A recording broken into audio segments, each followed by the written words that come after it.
मोरी सुधारै सो सब भांति, जासु कृपा नहीं कृपा घाती।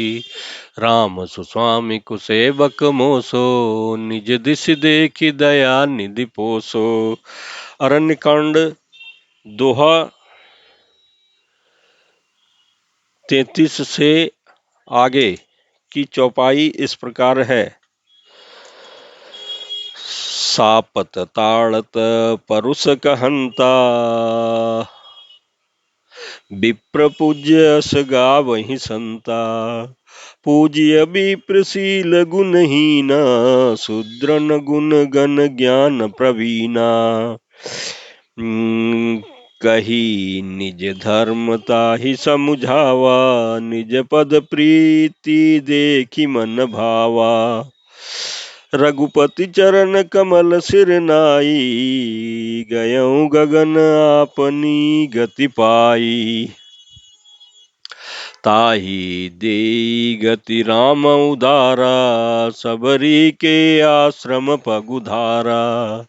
सबरी देखी राम गृह आए, मुनि के बचन समुझ जिय भाए। सरसिज लोचन बाहु विशाला, जटा मुकुट सिर उर बनमाला। श्याम गौर सुंदर दो भाई, सबरी परि चरण लपटाई। प्रेम मगन मुख बचन न आवा, पुनि पुनि पद सरोज सिर नावा। सादर जल लय चरण पखारे, पुनि सुंदर आसन बैठारे। कंद मूल फल सुरस अति, दिए राम कहुआनी।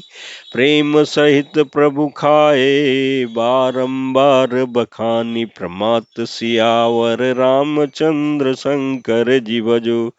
अरण्य कांड दोहा 34।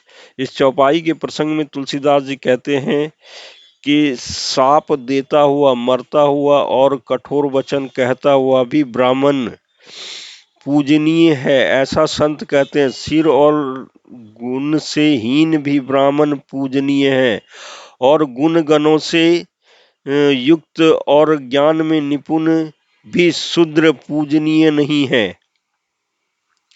श्री राम जी ने अपना धर्म भागवत धर्म कह करके उसे समझाया। अपने चरणों में प्रेम देख करके वह उनके मन को भाया। तदंतन श्री रघुनाथ जी के चरण कमलों में सिर नवा करके वह अपनी गति गंधर्व का स्वरूप पाकर आकाश में चला गया। उदार श्री राम जी उसे गति देकर सबरी के आश्रम में पधारे। सबरी जी ने श्री रामचंद्र जी को घर में आया देख तब मुनि मतंग जी के वचनों को याद करके उनका मन प्रसन्न हो गया। कमल सदृश नेत्र और विशाल भुज वाले, सिर पर जटाओं का मुकुट और हृदय पर वनमाला धारण किए हुए सुंदर सांवले और गोरे दोनों भाइयों के चरणों में सबरी जी लिपट गई। वे प्रेम में मग्न हो गई, मुख से वचन नहीं निकलता, बार बार चरण कमलों में सिर नवा रही है। फिर उन्होंने जल लेकर के आदर पूर्वक दोनों भाइयों के चरण धोए और फिर उन्हें सुंदर आसनों पर बैठाया। उन्होंने अत्यंत रसीले और स्वादिष्ट कंद मूल और फल लाकर श्री राम जी को दिए। प्रभु ने बार बार प्रशंसा करके उन्हें प्रेम सहित खाया।